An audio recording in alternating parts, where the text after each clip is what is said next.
3 jours ont suffi à ces experts de l'Agence gabonaise d'études spatiales AGEOS et de la Commission internationale du bassin du Congo Ubangi-Sanga SICOS, venus de la RDC, du Gabon, du Tchad, du Congo-Brazzaville, du Cameroun, de l'Union africaine, de la Communauté économique des États d'Afrique centrale et d'autres partenaires pour mutualiser leurs intelligences afin de mettre en place une synergie d'action en Afrique centrale pour une gestion durable des ressources naturelles à travers les données d'observation de la Terre. C'est dans le cadre du projet global Monitoring Environment and Security and Africa, entendez Programme de surveillance de l'environnement mondial et la sécurité et l'Afrique, tenu du 26 au 28 mai 2021 à Kinshasa, capitale de la République démocratique du Congo.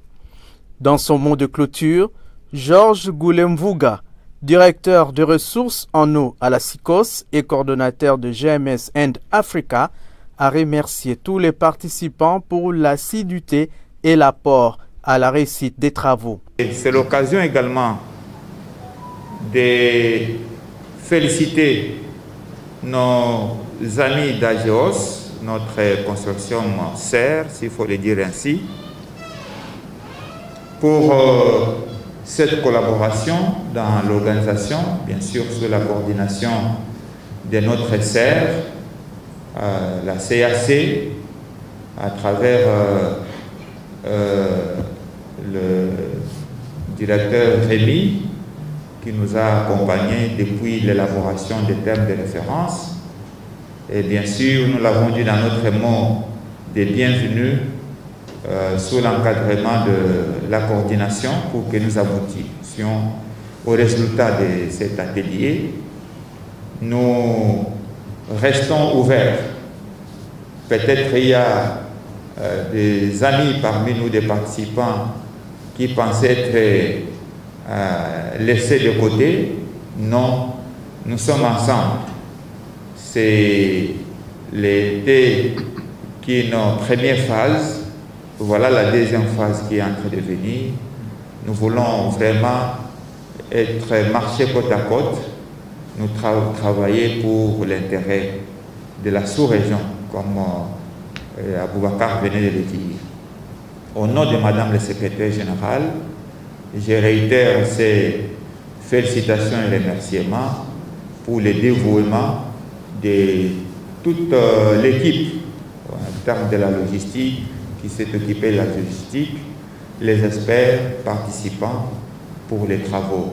Occasion pour le coordonnateur du programme GMS and Africa à l'Union africaine d'afficher sa satisfaction pour l'aboutissement des travaux sous la gestion de la Commission de l'Union africaine à travers les départements de ressources humaines, sciences et technologies. Sachez qu'on est tous dans le même bateau. Oui, nous avons l'atelier régional en Afrique centrale, mais il s'agit de l'Afrique d'abord. Vous avez des thèmes qui nous préoccupent. C'est vrai que l'eau et la forêt, vous en avez en masse ici, mais nous comptons sur vous pour les sauvegarder aussi, pour les exploiter de façon rationnelle, parce que je ne vous apprendrai rien. Après l'Amazonie, vous êtes considéré comme le deuxième poumon du monde. Donc, qui dit poumon parle de respiration. Les autres pays africains et européens même respirent grâce aussi à cette forêt-là.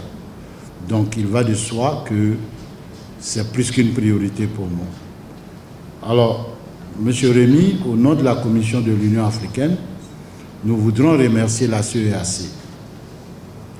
La relation entre les communautés économiques régionales et l'Union africaine est une relation formelle.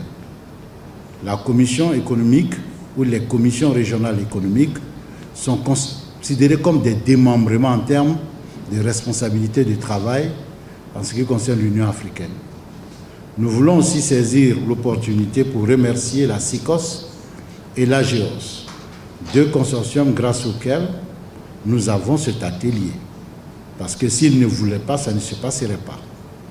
Encore une fois, nous les encourageons à non seulement impliquer leurs partenaires actuels, mais à faire en sorte que tous les acteurs puissent avoir leur place autour de la table. Le premier objectif de l'agenda 2063 de l'Union africaine est simple. Une Afrique intégrée, une Afrique intégrée, une Afrique intégrée, une Afrique prospère, une Afrique prospère, une Afrique prospère et une Afrique en paix. La communauté économique des États d'Afrique centrale s'est dit fière de la tenue de cet atelier qui va contribuer à une gestion plus durable et plus rationnelle des ressources dont dispose l'Afrique pour son développement grâce aux données d'observation spatiale. Cet atelier était une occasion pour que le projet soit connu dans notre sous-région, que ces outils ou ces services sont produits. Les ressources naturelles qui peuvent nous amener à des conflits politiques, aux conflits sociaux.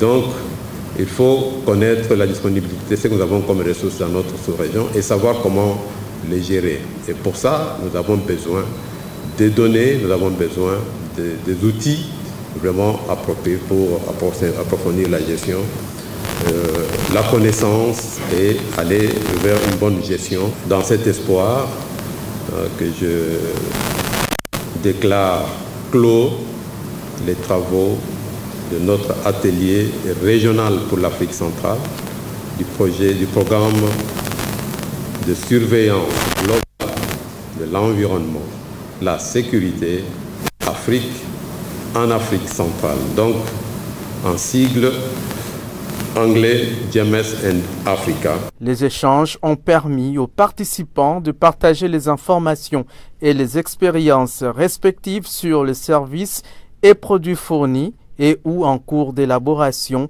relative à leurs différentes thématiques. On participe déjà à la mise en commun de 2 consortiums en Afrique centrale pour en faire un seul et que les énergies déployées déjà dans le cadre de chacun de ces consortiums vont se mettre en commun, en plus d'autres qui seront invités pour faire à ce que le consortium ait vraiment des résultats plus probants. Donc c'est un peu ça qui est le plus important. Je pense que c'est un atelier qui a été intéressant dans la mesure ici, on essaie de voir comment prendre en compte tout ce qui concerne les forêts d'Afrique centrale, les ressources des forêts d'Afrique centrale, eau et forêt. Et on sait aussi que, bon, avec les distances, avec l'étendue de l'Afrique centrale, quand vous voyez l'Afrique centrale, c'est 10 pays. Et le bassin du Congo couvre tous ces pays, depuis le Cameroun, la Guinée équatoriale, le Gabon, le Congo, la RDC. Vous voyez, c'est très vaste. Si on veut couvrir tout ça à pied ou en voiture, ce n'est pas possible. Donc on est obligé d'utiliser des outils de données satellitaires. Satellitaires, pourquoi? Parce qu'avec les satellites, ça nous permet d'avoir une vision globale et instantanée, tout d'un coup. Et aussi, ça nous permet la répétitivité. La répétitivité, ça veut dire quoi? Chaque jour, on peut revisiter le même endroit si on veut. Le principal service, d'abord, c'est le suivi, c'est l'état de la ressource. Aujourd'hui, on a besoin de connaître comment les ressources en eau, les ressources des écosystèmes comme l'environnement, les ressources végétales, comment cela évolue, quelle est la dynamique. Et pour comprendre cette dynamique, les technologies spatiales sont les éléments, sont les outils les mieux indiqués. Parce que c'est ce qui permet de pouvoir avoir une vue d'ensemble sur un grand espace. C'est ça le vrai service. Et nous, en tant qu'institution régionale, donc cela nous permettra de mettre aussi à la disposition des États les produits qui sont issus des traitements des images satellitaires pour comprendre d'abord l'état de la ressource et prendre des décisions adéquates pour la conserver. La gestion de l'eau et des ressources naturelles d'une part et le suivi et évaluation des forêts d'Afrique centrale d'autre part sont les 2 thématiques développées par les 2 consortiums du programme GMS and Africa pour un développement durable de l'Afrique centrale.